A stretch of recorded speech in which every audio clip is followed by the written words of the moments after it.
алдап жатат, сатканы жатат, кордоп жатат, уурдап жатат дешет ай. Кантип эле ушул киши алдасын? Кыргыздын кыргызга гана ырыолонгон бир касиети бар. Ал күчтүү тую сезим менен көрөгөчтүк. Анткени бир көргөндө эле сездим, көргөндө жүрөгүм бир болк деди. Көздөрү жаман экен. Ой, эмнегедир эле жакшы көрө албай койдум. Эки далым курушуп калды го, аныңдын бир шоңкою бар деген. Сындарды башка бир дагы улуттардан уккан эмесмин.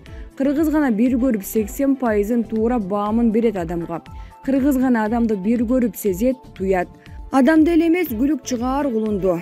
Баатыр болор баланы дагы. Тың келин чыгаар кыз баланы дагы балакайынан баа берип баамдаган бир гана кыргыз. Ошондуктан көпчүлүк чыныгы таза кыргызмын деген кыргыздардын баары эле ишенип добушун берип, эми сырттан гана көз салып шайлап алган ажоосун колдоп тынч отурат. Жолуңдан адашсаң көпчүлүк баскан жолго сал, көпчүлүк адашпайт дейт кыргызда. Андыктан душмандардын ырын ырдагандардан ар нерсени угуп алып эле ызы чуу түшө бербесек жакшы болот эле. Бактыгүл Иманбек кызы. ырчы Нурлан Насип жана Жогорку Кеңештин депутаты Айгүл Айдарова менен чырдашкан кызматкер ээлеген кызматынан төмөндөтүү менен бошотулуп, ага кошо 3 кызматкер тартиптик жазага тартылды. Бул тууралуу милициянын кайгуул кызматынын басма сөз кызматынан билдиришти. Маалыматка ылайык, социалдык тармактарда жарык көргөн видео материал боюнча кызматтык иликтөө жүргүзүлдү. Анда 20 мартта ырчы Нурлан Насип менен урушкан кызматкер 3 апрелде Жогорку Кеңештин депутаты Айгүл Айдарова менен да чырдашууга жол берген. Белгилей кетсек, 15 апрелде Кактус Чекит медиа басылмасы өзүн Жогорку Кеңештин депутаты катары тааныштырган аял милициянын кайгуул кызматынын өкүлүн сөктү деген материал жарыяланган. 20 мүнөткө чукул видеодон милициянын кайгуул кызматынын өкүлү менен унаадан чыккан аялдардын кайым айтышуусун угууга болот. Тасмада айдоочу милиция кызматкери балдарымды коркутууда деп сөгүнсө, милиция кызматкери айдоочу аял төшүмдөгү камераны жулуп алып сөктү деп айыптаган. Тасмадан депутат Айгүл Айдаровага окшош аялды көрүүгө болот. Бул окуя боюнча эл өкүлүнө байланышууга болгон аракетибизден майнап чыккан жок. Булак кабарлар Чекит ТВ. Кыргызда эчки тууй албай жатып, койго арачы болуп тур деген сөз бар. Мурдагы президент Атамбаев ошондой арачы болгонун, акыл үйрөткөнүн койбоду. УКМК кимдир бирөөгө кылмыш ишин ойлоп таппастан чек ара маселесин карашы керек деп балп ettирди. Мынтип айтканына жол болсун. Анын логикасына ээрчисек, ага козголуп жаткан кылмыш иштерин УКМК ойлоп таап, сүттүн ак жеринен камалып отурган экен да. Ушундай бет тырмоочулугун, наадандыгын, эки жүздүүлүгүн качан токтотот? Атамбаевдин Кыргызстанга, кыргыз элине кылган кылмыштары, кыянатчылыгы төө көтөргүз экенин өзү билгиси келбесе, кыргыз эли жакшы билет. Чек араны коюп кылган кылмыштары үчүн мыйзам чегинде жооп берүүнү, жегендерин кусууну ойлосо болор эле. Ал эми чек ара маселесине келсек, Кыргызстан менен Тажикстандын ортосундагы кырдаал УКМКнын анын жетекчиси Ташиевдин тыкыр көзөмөлүндө турууда.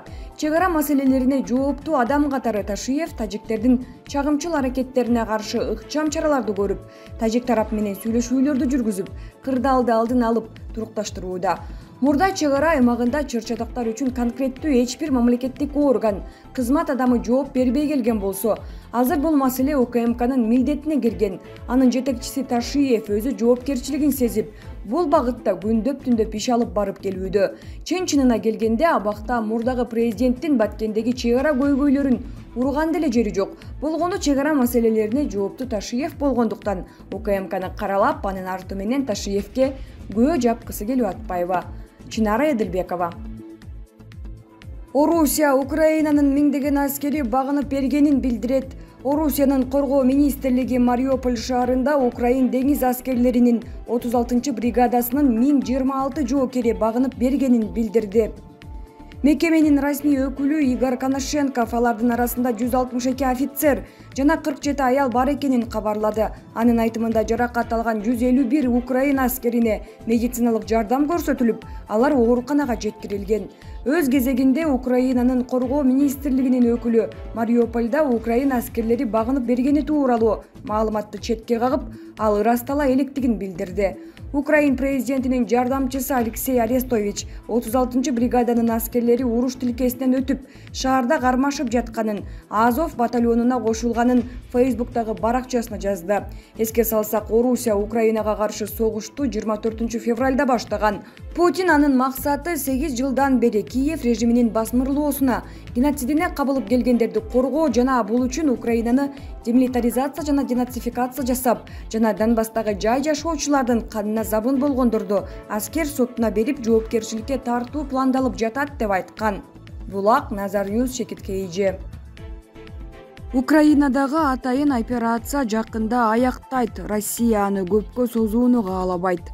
Бул тууралуу Единая Россия партиясынын эл аралык кызматташтык боюнча комиссиясынын орун басары Андрей Климовго шилтеме берип РИА Новости жазды.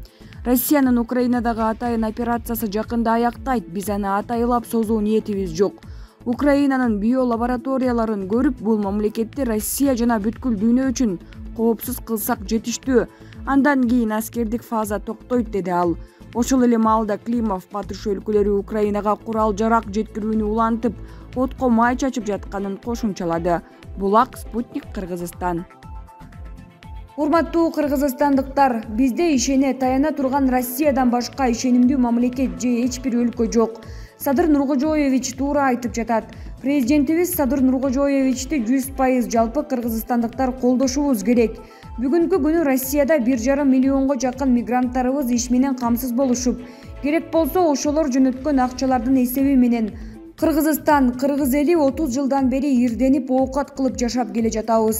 Улуу ата мекендик согуш жылдарында СССРге каршы чыгып, өз элин кырганга көмөк көрсөткөн, чыккынчылык кылган Бандераны баатыр кылышып, батыштын АКШнын эки жүздүү саясатына сугарылган Украин бийлиги айрым олигархтары 2014 жылдан бери Донецкидеги, Луганскидеги өз элине 8 жылдан бери ок атышып, өрттөшүп, өлтүрүшүп келишкен. Биз эч качан Украинанын бийлик башчыларынын, олигархтарынын сасык саясатын колдобошубуз керек. НАТОнун кеңейишин колдобошубуз керек. Алар акырындык менен бизге да коркунуч жаратат. АКШнын, НАТОнун кесепеттеринен Ливия, Ирак, Югославия, Сирия, Афганистан жана башка бир катар мамлекеттеринин эли журту эмне деген тирүүнүн тозогун, азабын тартышып, айрым башчыларын өлтүрүп келишти. Биздин айрым жарандарыбыз Россия тууралуу терс пикирлерин жазып жатышат. Кандай болгон күндө да биз Россиядан, СССР куралгандан бери эч жамандык көргөн жокпуз. Билимдүү, илимдүү болдук, өнүп өстүк. Биз эч убакта Россияны колдон чыгарбашыбыз керек. Жаныбызда турган Кытайга же чектеш тажиктерге ишенесиңерби? Ата-бабаларыбыз да буларга ишенишкен эмес. Алыбек алына жараша иш кылсын, же жылкыңа карап иш кыл, же айдаганың бешечки, ышкырыгың таш жарат деген сөз бар кыргыздарда. Биз байкап иш кылалы туугандар. Алыбызга, күчүбүзгө карап, акылыбызга, илим билимибизге жараша иш кылбайлыбы? Жанагы 2-3 күндөн бери митингге чыгып, Украинаны колдоп жаткандарды Казакстандагыдай кылып кармап, андан ары Украинага жөнөтүп жибергилечи. Ошол жака барып пикет митингдерин өткөрүшүп, артист, комик Зеленскийин колдой беришсин. Азыр Кыргызстанга, кыргызстандыктарга тынччылык, биримдик, ынтымак, аба менен суудай керек. Исмаил Токобаев.